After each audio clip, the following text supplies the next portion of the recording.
Welcome to the India's second Metabolic Health Conference. I'm Dr. Jasmeet, a metabolic health coach and a proud member of DLife.in. DLife, which is the India's only award-winning low-carb platform.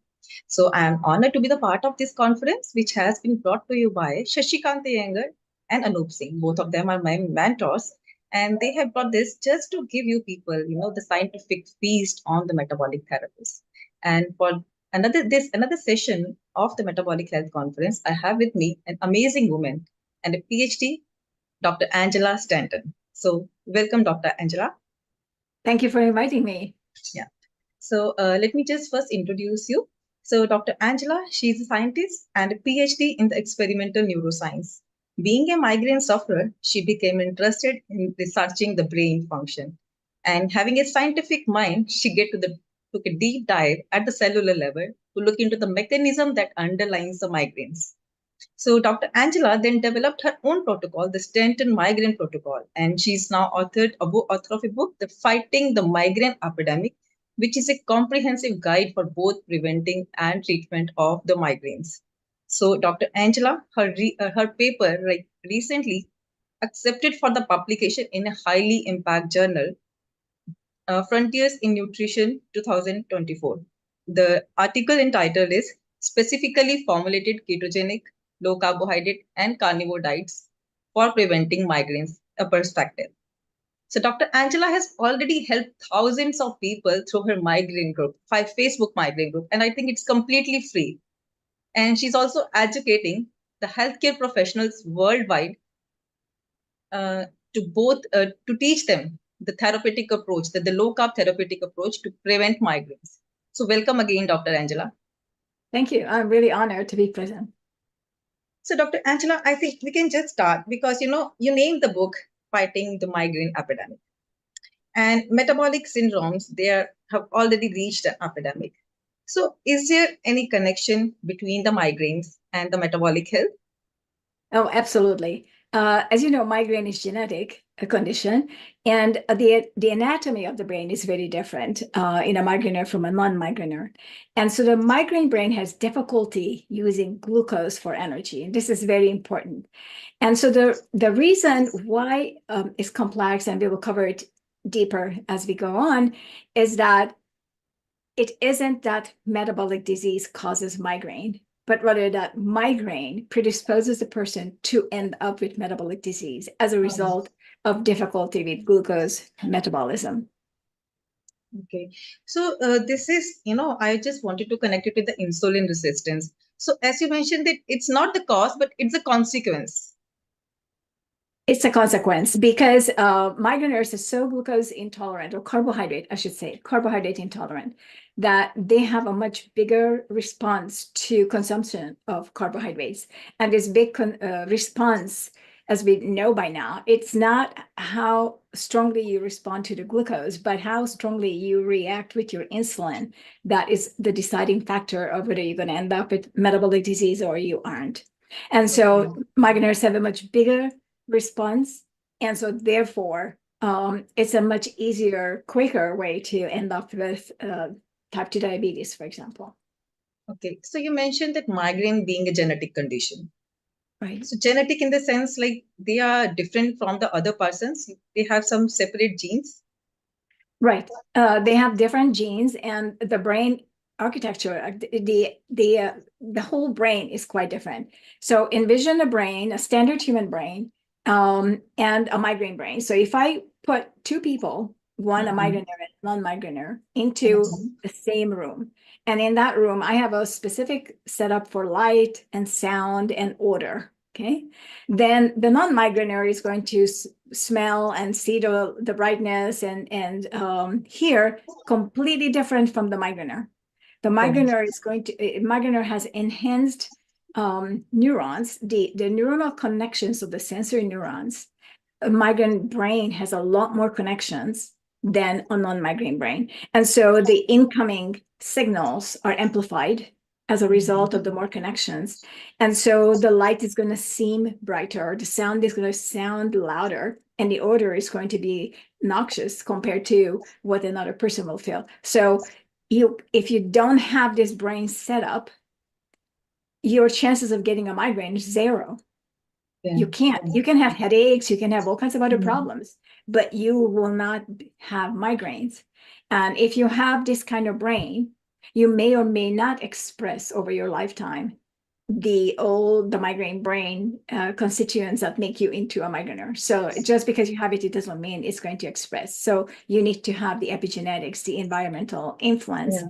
And so we find some people who may go without a single migraine till age 60, and then suddenly they end up with migraines, and verifiably those are migraines. So it took that long. Something stimulated the expression at that time, and it just kicked in. It could be a traumatic brain injury, it could be a cold or a flu, it could be absolutely nothing. It's just the age, whatever Is kicks in. it something that the neuronal connections, they are just varying throughout the like our lifetime, the number of the neurons or the Exactly. sense?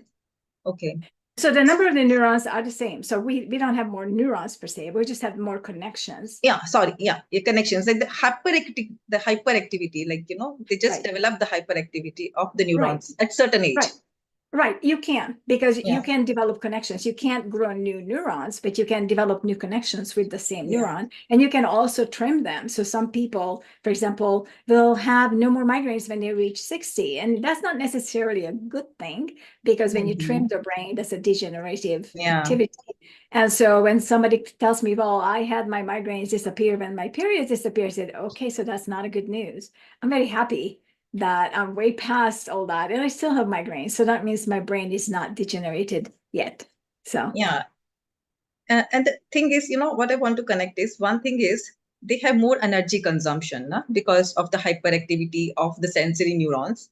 One thing is more consumption, and at the same time, you said like they have glucose intolerance as well. Like they are not even able to produce energy, and at the same time, they're consuming a lot. So that's why they get into the energy deficit condition. it's not really an energy deficit condition. Now, back to your first question of whether I'm a migrainer, so I have to say whether we migraineurs use more energy or not. There have been no studies to verify. I assume, and just like you do, that we do use more Okay. energy, but there have been no such studies. So it's just an assumption. But it really isn't the energy, because we may have plenty of ATP. But the question is that, can we use that ATP? Because our brain isn't running on ATP. It gets the ATP in order to create the electricity. And the Yeah. electricity releases the neurotransmitters, right? And so we may have an extraordinary amount of ATP, but if we can't access it because we don't actually have the right amount of electricity in our brain, I and so the understand. Yeah. electricity itself is requiring more sodium, for example. And so if we don't have that, we can have as much energy as you want. You can't use it. It's just not going to be used. So it isn't clear if by our genes, a migraine brain would be using more energy based on being a migraine brain in that sense. What it tells us is that a migraine brain requires a different setup and a different initiation of that energy. So we need a lot more electricity. And for that electricity, we need something else, not just ATP. ATP is required for it, but that's not the whole thing. This is just part of it. So that's what I was about to ask you. Like, you mentioned that the sodium deficiency, the lack of sodium in the brain, due to which there is no action potential, and due to which the communication just stops, even the energy is there, like ATP is there. So what's actually happening at the cellular level? Like how like people are lacking like the resources to use that energy? Okay, so this is the complicated part. So this is going to take a little bit longer. But in order to understand what's happening, you have to envision what a neuron actually looks like and how it functions. So unlike a regular cells, like a skin cell, you can see sort of kind of circular flat thing. Brain cell is a long, elongated cell. And it has a head and it has a body that we call the axon. And on this axon, that's where the electricity goes from the head of the neuron to the boutons, to the feet, to the very bottom. The electricity is passing through an area that's called the axon. In this axon itself it's a long, straight, could be very long, could be several feet long, or could be just micrometers. It could be, sizes differ. But on this, we have insulation, and the insulation is in the brain, is called the white matter. which is a myelin, that made out of basically fat and cholesterol. Cholesterol is made in the brain for this purpose. And it's completely coating this axon, except in some places. And some places are called nodes of MBA. I'm just going to refer to them as nodes. So these nodes are, I don't know, maybe about 500 micrometer apart, so very, very close to each other. And in these areas, there's no insulation. So this is the area where all the sodium, voltage-gated potassium, sodium, potassium, ATPase channels are. So these are channels where the sodium can come and go in and out of the cell. Potassium can come in and go out of the cell, provided the gates are opened. So they function, for which we need the ATP. And so just to give you an example, at the single node of MBA, we have over 700,000 voltage-gated sodium channels. That's just the sodium. I don't remember how many potassium channels we have, but sodium, we have that many. And so the purpose here is to have all the sodium rush into the axon at this node and start the action potential. And this action potential is what I would refer to as an organic electricity. So rather than plugging something into the wall through an electrical cord and you instantly have electricity, in the brain, the electricity has to be generated. And at every stop, all the way through the axon, as the electricity goes, since there is no waiting electron like there is in the power cord, you have to generate at every single node of MBA, regenerate the electricity by action potential. And between the nodes, the electricity has to pass on its own. And for that, the neuron has what's called a saltatory conduction. So we are talking about the electricity organically created, so it doesn't go as fast as in a power cord, but it's very fast, and so it has to be generated. Now imagine one node where I said there were 700,000 voltage-gated sodium channels, and so in each of these channels, the sodium must rush into the cell to suddenly create action potential. I don't know what the threshold is, how many of these voltage-gated sodium channels can fail. Fail meaning there was no sodium or the gate didn't open. And so it is now understood that the brain can't go below, can't lose more than 18% of the sodium for this use, or the potassium or anything else. It has to be within that 82% range for it to function, but we don't know the exact number. But if you don't have enough sodium there and you couldn't generate an action potential, then it stops, the electricity stops, and the neuron simply doesn't communicate at all. And so when that happens, the brain senses that, hey, that neuron is not communicating. The brain is a communicating organ. It lives by communication. And so this signal is then messaged elsewhere that this area is not working.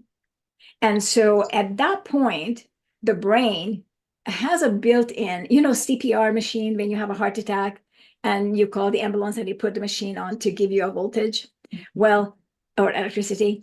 The brain has its own built-in system. And so it will create a huge wave of electricity starting with one place. It's called a depolarization, which is basically the brain is sending sodium all through the brain. And this wave is called a cortical spreading depression. This is what you call aura, I think, no? This is exactly the aura. So if you have aura or see any kind of visual disturbance, you basically see the electricity passing through every single neuron. And each neuron at that time says, I'm here, I'm here, I'm here, I'm up. And then the one that is not responding is getting the sodium now. And so if you have an aura and you never get the pain with the migraine, it's because you recovered. Okay. And these are the symptoms that people start to see like before a migraine attack. Right. It's totally before. Okay. So the aura, by definition, is this visualization of this cortical spreading depression, which is basically the brain examining if it can fix the problem by sending sodium all through the brain by a giant depolarization. So it's a wave. So think of it as a wave coming through. This is similar to what there is in epilepsy, for example. But in epileptic seizures, you have a bomb going off from one place in all directions without any pattern. in the migraine, it's the same thing, but it's going off at a controlled wave movement. So it's not an explosion. And so it's pretty much the same. Most likely the cause also is the same. That has not yet been fully established, and I'm not involved in seizure research, but they're so similar that I would not be surprised if the cause was identical. And so when this one passes, and if the brain was not able to establish the sodium at those voltage gated channels where they were lacking, then the brain basically is going to shut down in that place. So you can see people at that time perhaps start slurring, or they start droopy on one side, or they may lose half their body activity in the hemiplegic migraine, that they can't move. And so these are all associated with then that particular hemisphere of the brain that has a problem with sodium. So, coming to this, I just wanted to talk about how one can prevent, like as soon as they start to see the symptoms, like what you call the prodromes, all the symptoms that you mentioned just now, like how one can prevent the migraine attack. Taking salt. And so we actually have a process right now in the group for this, because depending upon, you need to kind of know your history and what happened before that preceded the migraine prodrome symptoms. So for example, many people will not think of having a meal of, say, potato chips because they like it, or some other kind of high carbohydrate foods. But we haven't mentioned this, but glucose displaces sodium from the cells as glucose enters the cell. And so when you eat a carbohydrate meal, you remove sodium from your cells, including your brain cells. And so if you know this, you also know that drinking water with salt at this time is going to work against you, because if you ate carbohydrates and therefore you ended up with a migraine, the carbohydrates removed both sodium and water from your cells, and that water is now in edema, causing pressure and discomfort. And it's shown usually with puffy eyes, puffy feet and ankles, symmetrical, not just one side, but symmetrical. And when you have, that is a vascular symptom that something was not working correctly, because the sodium was removed from your cells, and the water just is all over the place. So at this point, drinking more water will cause bigger edema. So you don't want to. So you have to know your background. At this time, you would just want to take salt without water, just a little bit of salt. But if you didn't have carbs, say you ate, so you haven't eaten anything for, say, 24 hours, you haven't had any food whatsoever, and you haven't had any excitement, so you don't have your body release from stress extra glucose. But say you were just existing and suddenly you came down with a migraine, then it's possible that it's just really the salt. But since you didn't have carbohydrates before that, you don't have water either extra, then you need to replace salt with water.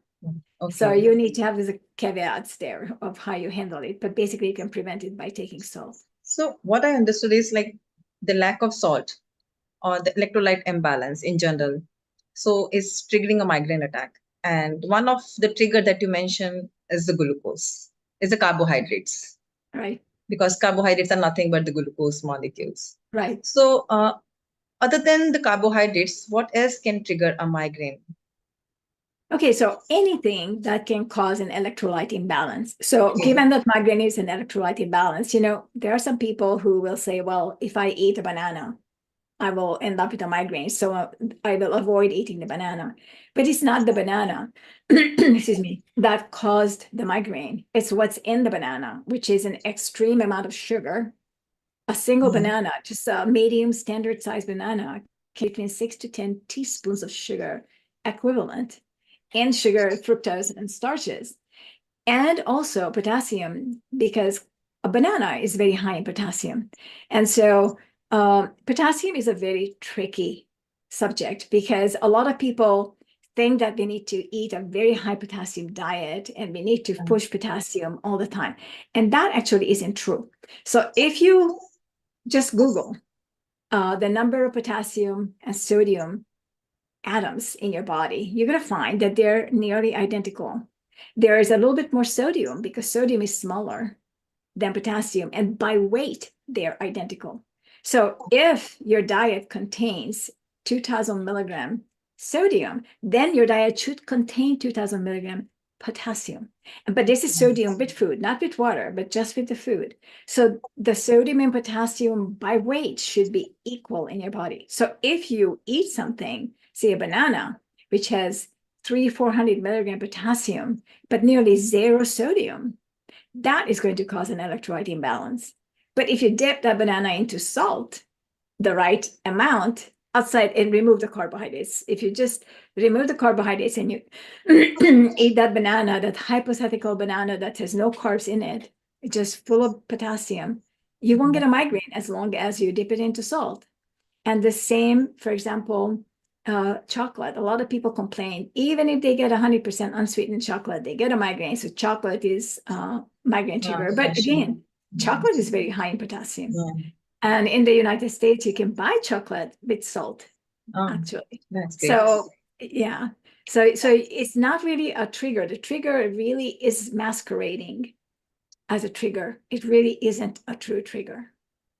Yeah, anything that causes the electrolyte imbalance can trigger migraine. So basically, exactly, including the sun, including a sauna, including a massage, exercise, an illness, hearing good news, bad news, anything.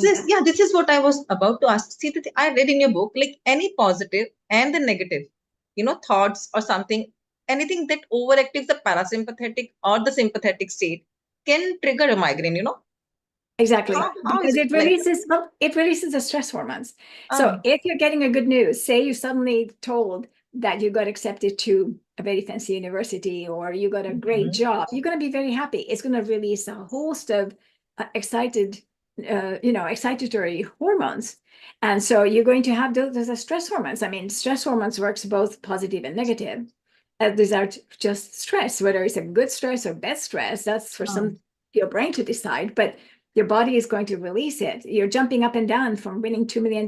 You're going to be releasing stress hormones, right? And so at the same time, also, if you have to run away from the tiger, you will be releasing stress hormones. And so the function of the stress hormone is to release a lot of glucose in the form of glycogen, and actually something like over 20 times as much glucose as under normal circumstances is released in order for you to run away or to fight whatever you need to fight. And so when you have these stresses, for example, I would recommend for my migraine nurse, if they have any kind of a stress, be it a boss, be it somebody died or somebody's sick, or something good happening to them, is to exercise. Literally, the fight or flight, go fight or flight, go run or go and hit a boxing ring. I have a boxing thingy in my study downstairs. And so if you're really angry, go hit it. Be angry with that, and that's going to get rid of your stress hormones. And it's also going to start using up all that extra glucose that you released. And so it will reset your balance. You don't have to worry about it. And because it's a glucose release, a glycogen release, you'd want to take a lot of salt without water. So it's going to then pull back all the water that the glucose entering your cells released, and the salt is replenished. You're going to urinate out whatever extra salt was kicked out by the glucose and the excess water, and you're going to be fine in a very short time. So it really works. We have many opportunities to test this in the migraine group on Facebook. Okay, great explanation, Angela. So now coming to the diagnosis part, that is very important. So everybody would like to know, like, if they really have a migraine, because just a severe headache is nowadays called a migraine. People just say, like, I have a migraine like a pain, but they don't even know, like, they have a migraine. One is the symptoms that you can mention, but the other thing is what markers they should look into, because as it is related to the metabolic health, and when we see how the person is having, how efficient the metabolism is, we just look into the fasting insulin. Okay, we'll look into the HbA1c, like how efficiently the body is utilizing the glucose in the body. But the couple of cases that we have seen at daylight, and we have seen, like, the people are having like low normal, the optimal levels of the HbA1c and even the fasting insulin, but still they have the migraines. So how one can, then identify, like, is it really a migraine? Okay, so it's two separate conditions in some ways, but they're sort of kind of together. So first, let me explain that because migraineurs are so sensitive to carbohydrates, they do have an overreaction. So the sensitivity is a result of an overreaction to the carbohydrates, to the glucose very specifically. So when you're looking at the markers for migraineurs in a blood test, such as the A1C or the fasting glucose or fasting insulin and C-peptide, which goes with the glucose, with the insulin, you're going to find that they're usually completely normal. They're not high, not low, completely normal. Yeah. But if you give them an oral glucose tolerance test, as many doctors do, and if you go long enough, so you go 5 hours, which would be the Kraft test. Dr. Joseph Kraft was the one who designed this test, where it was a 5-hour, people drank 75-gram glucose, I think it was 75, and then for 5 hours, measuring every hour, he would measure the blood glucose and the insulin. In my group, I do 5 hours, measuring every half an hour, and measuring blood glucose and ketones. I'm not a medical doctor, so I can't request the blood test or the insulin. And I don't give an oral glucose solution. They just eat what they eat and they tell me what they ate. So we know the macros. And so then you get, in the 5 hours, you get the increase of the glucose, the increase of the insulin, or the ketones. And also, if there's any variation of the blood glucose, you can see either the insulin or the ketones. From ketones, you can measure, you can calculate the insulin to some degree. And so then you can see that the migraineurs have a huge reaction to the glucose, to the point that even the most healthier blood testing migraineur is going to have a shift toward type 2 diabetes in their insulin response which is going to be ginormous, and is going to be a delayed and very large response. Okay. And then when it finally comes off down, it's going to come down very, very slow, but it's going to come down to below what it was before it started, the insulin.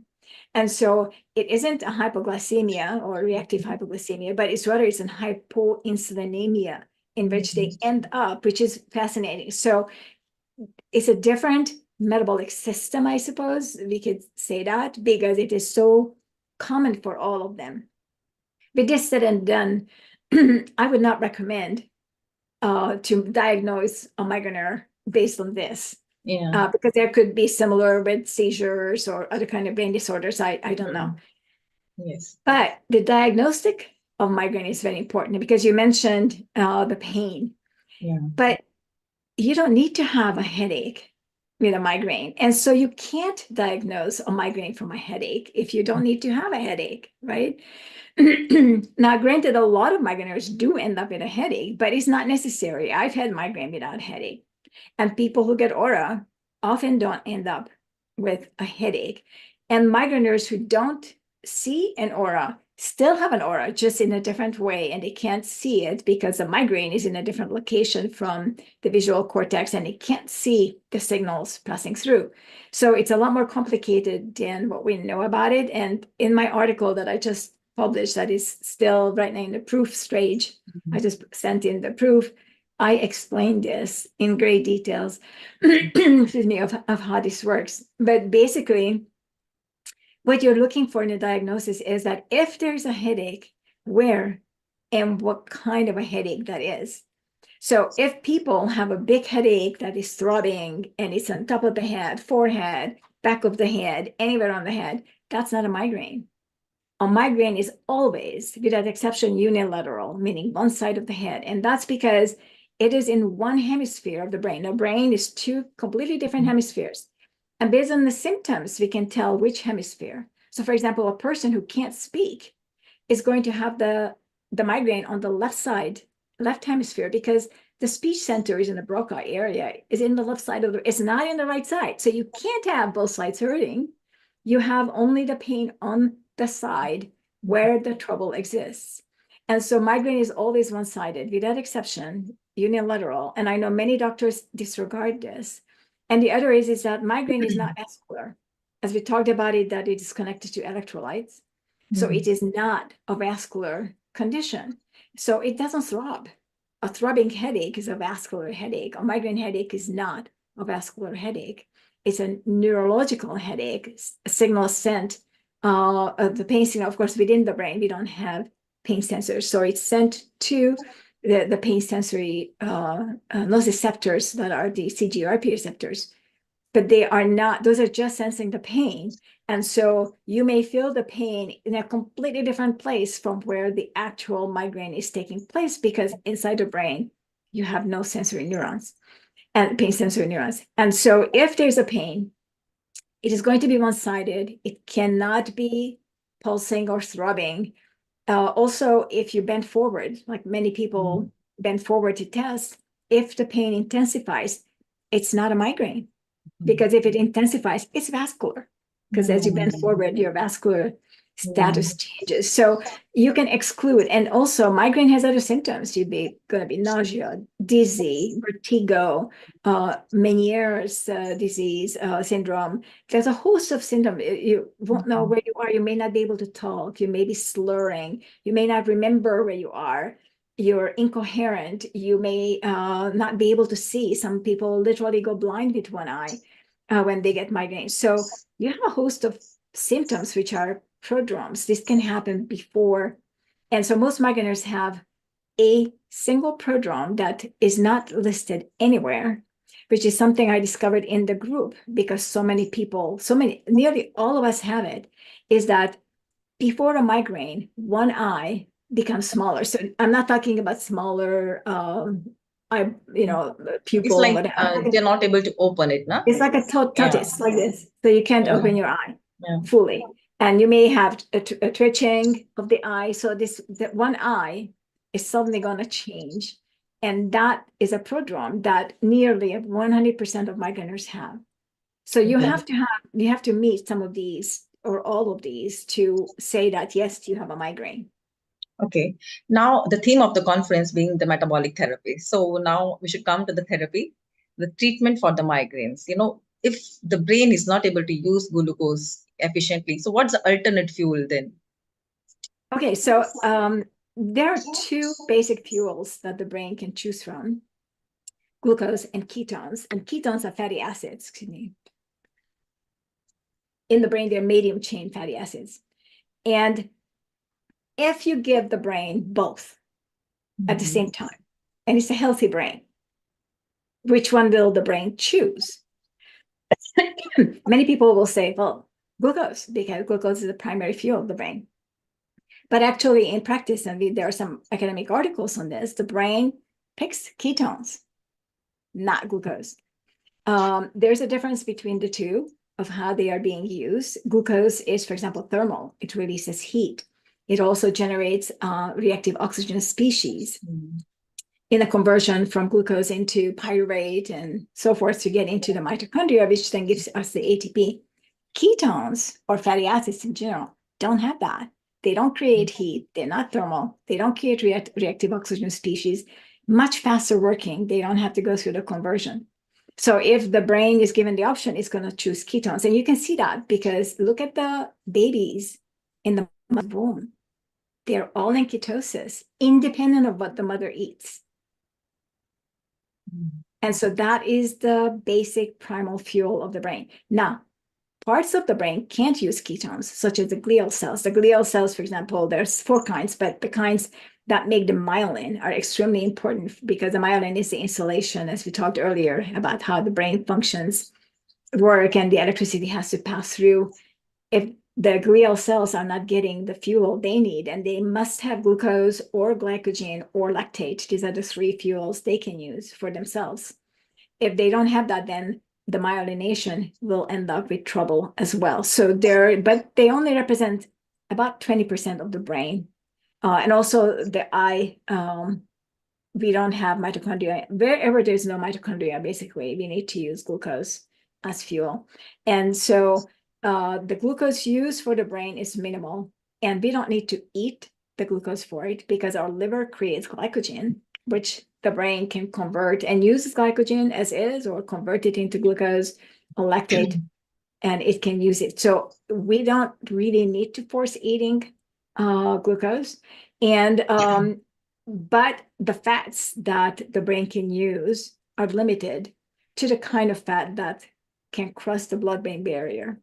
And those fats are the ketones and EPA and DHA. So these are basically the 3 types of fat molecules that can cross the blood-brain barrier. Okay. Thank you, Angela.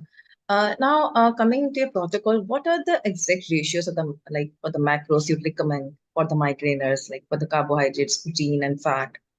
Did you say exercise? Because it was No, like the ratio of the macros you recommend in your the standard. macro ratios. Sorry. Yeah. Okay. Macro ratios. Yeah. So I have 2 migraine groups, and so each has different macros and different kind of ways.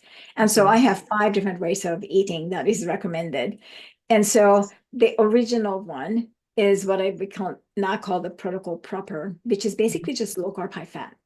And the macros are 60% fat, between 20 and 25% protein, and 15 to 20% carbohydrate. And this is in percent by calories.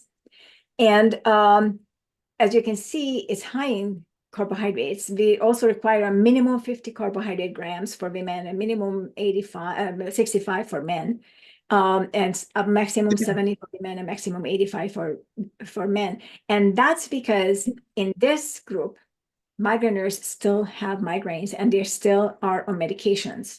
Okay. And ketosis interacts with medications, with many medications, not all, but many, and we don't know which ones. And so we want to keep them out of ketosis. So they go on the low carb diet, but not on the ketogenic. And then the other form of eating in this group is the carnivore. Carnivore is an all animal products way of eating. In the group, I also approved non-plant type non-animal, such as kelp, for example, which is an algae. It's neither plant nor animal. And mushrooms, which is closer to the animal kingdom than to the plant kingdom, is a fungi. And so they are also perfect to eat, at least at the transition. So I approve these on the carnivore diet, which is all animal otherwise. And then also the macro for this is 60 to 70% protein and 30 to 40% fat. So this is a very high protein diet because we found that migraines respond best to the carnivore diet with a high protein. It balances the glucose over a period of time because of protein synthesis. And it gives a very fast recovery from the metabolic part of the condition. And it still keeps the person out of ketosis because of the high protein amount. And so in that initial group, which currently has a little over 17,000 people, that uses these 2 ways of eating. And by the way, we include dairy. So we're very strong on dairy. We eat a lot of milk and cream and whatever, except we don't eat kefir or yogurt or quark because of the fermentation is incomplete. So that's glucose immediately to the mouth. And then in the other group, we have a little more variety. I have a keto carnivore, which is 50-50 in macros. And that allows for ketogenesis to start. To most people can get into ketosis at 50-50. And of course, over time, they can increase the fat and reduce the protein. It's just animal product still. They can start now TRE, time restricted eating, so they can skip breakfast and just eat twice a day. I don't support once a day eating. They have to eat minimum twice. And then once they've been on the keto carnivore for a while and they're doing really good, then they can add just 1 or 2 carb grams, and that's called the hypercarnivore. So they can now have maybe a pickle with their burger or whatever meat they choose to eat, and or the salad a little bit if that's what they wish. And then of course a ketogenic. And my ketogenic is set up as the MAD, which is a modified Atkins, which is 4-1-1. So you take in calories 4 times as much in fat as you do in protein or in carbohydrates. And so it doesn't matter, you don't need to be exact, but it's pretty much set, and that's full ketosis. And at that point, they can fast if they wish, multi-day. We support up to 3 days of fasting without supervision because migraineurs have very low blood pressure to start with. And so when they go on a fast, it drops even lower. And so on the 3rd day, I already require somebody else to be present to make sure that the migraineur doesn't pass out because their blood pressure is going to drop. Okay. So do you also put a limit on the protein intake in a single meal? Because, the further it gets converted into the glucose for the migraineur specifically. Okay, so yes and no. We put a minimum requirement, so they have to meet Okay. the leucine threshold. So the leucine is the particular amino acid that initiates protein synthesis in mTOR. And so we want them to initiate the protein synthesis. So they have to eat enough. And what that means, that what the enough is different for each person, is based on age and activity, not gender, but age and activity. But the maximum is a very good question. So we do want them to stay out of ketosis. So we do want some of that excess protein to convert to glucose. So we have a very high protein. So rather than limiting the max, we are limiting the minimum. They have to reach a higher amount to start with, and they can eat as much as they want. Now, we have a table that it was in an academic article suggesting that based on the amount of uric acid that can be removed by the person in general, assuming the person is healthy, how much uric acid the person can remove and how much protein consumption leads to that uric acid amount. So we use this table to say what approximately is the absolute maximum of that person beyond which they shouldn't go. And some people find that they have to go above, because what we find is that over time, the more the people on the carnivore diet eat, the more they want to eat. And they actually lose weight by eating more meat. It's a really interesting phenomena. And oftentimes, many of these athletes, for example, marathon runners or similar, they will want to eat more. And many times they exceed what is called the MRUs, the maximum uric acid in the blood that is resolvable. And still, they're completely fine. And so we found that there's no upper limit as far as we can tell. So on one side, we are restricting the carbohydrates, and on the other side, like we are preferring like the gluconeogenesis, the process, But is there any difference, like the body respond in a different way to the gluconeogenesis, and the ones which is from the carbohydrates, it directly goes to blood? Very good question. And yes, there's a huge difference, because when you're eating carbohydrates, your body has no say what to do or how much. It just has to immediately take it out of your blood. But when you're doing a protein conversion into glucose, that happens on a demand as needed base for the most part. And it immediately converts obviously into what it needs to convert to, which is the fatty acids and deposits as excess. So it isn't necessarily used the same way. Some part of it does. So if somebody eats a lot of protein and ends up with what's called a protein sweat, that means that they used all that excess protein to burn it. But that's because they were not adopted properly to fat burning. And so the body is burning glucose. So this would be typical for athletes who are glucose burners, even for athletic performance, and they eat a lot of protein, they're going to have protein sweat. But if you're a fat burner, you won't have it, even if you eat a lot of protein. Yeah. So I think we can go another 40 minutes now to really complete our discussion. It would be really difficult. So I think it would be great that if you give just the 5 elements, the 5 points that you can just share or recommend to the migraineur so that they can prevent or also abort the migraine. Okay, so I'm actually looking at my notes because I know I wrote the notes, and I'm going to find the Sure. 5 points, right? So I can read it up and make sure that I'm not skipping anything. So I find it. So here, of course, the first one is adding salt. So add salt to water, not to food. Okay, so there's this a is very difference. important. Very important. There's a very big difference of how the body is using salt in water versus in food. So add the salt to food only. Don't add potassium to water. I'm sorry, add salt to water only. Don't add potassium to water. Add potassium only to food. Second, reduce or completely eliminate carbohydrates from plants. And so we have carbohydrates in milk, oysters, and animal products in general. Those are fine. We can't avoid this carbohydrate in the meat we eat, in the eggs, in anything we eat. So we can't avoid it. But at least from plants, go very low carb or without carb. Add mostly or completely animal-based products for migraineurs. So this is specific. So this conflicts a little bit with India because of the meat eating. But it can be done on the vegetarian, but it's much, much, much harder. So but by adding a lot of dairy, I think we can cover up the protein needs. You can, but don't forget the carbs in dairy. And so the problem is also the vegetables, even if they're very, very, very low carbs, they're still carbs. And so it is very difficult. It's not just that to have protein. So I had one migrainer who's Indian, and he started off drinking 1 gallon of milk a day, every single day. Yeah, most of them do. There you go. And so, but he didn't eat anything else as far as I knew. And so maybe he drank 2 gallons. I don't remember what it was. But so he just focused on drinking milk to get all the protein that he needed. And he ended up choosing to eat meat because it just was not possible to completely achieve at least eggs. Really, there needs to be at least eggs. Okay, and then number 4, you have to eat high protein. Be it plant protein, animal protein. From plant protein, you need to eat more because of the bioavailability is lower, or you need to process the plants in a more ancestral way, and not the modern way of just put it together. Like soaking nuts and seeds like overnight. Does it help with the, because I'm asking. It will help with some, but not all of the anti-nutrients. So some of the anti-nutrients, like phytates,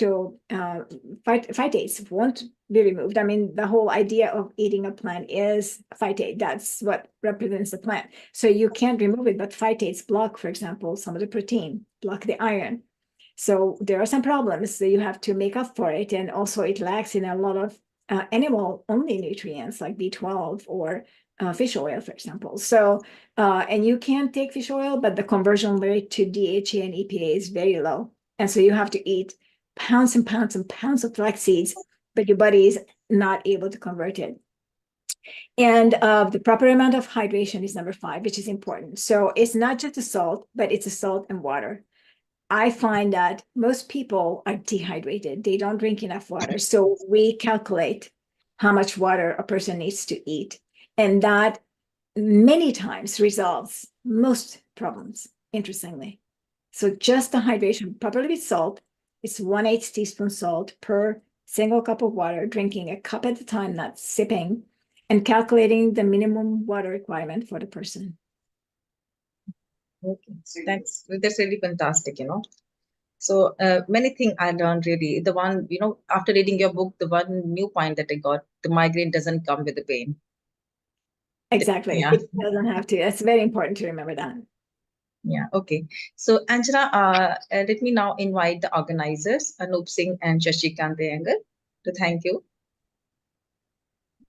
Hello. So could you please spotlight Anup Singh and Shashikant Iyengar? Angela, hello. Hello, Oh, hi. how are you? Hi, how are you? Nice seeing you both again.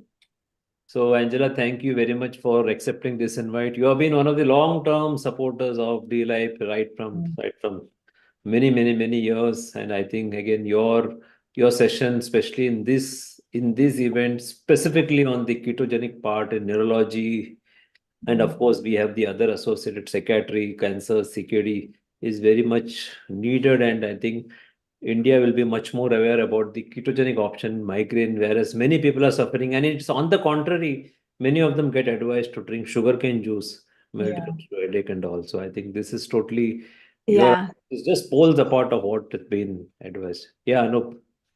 Yeah. Yeah, thank you. Thank you. I think I still remember the first podcast that we had long Yes, back. I do too. Yeah, I remember to both of you. Thank you for inviting me again. It was wonderful. Thank you.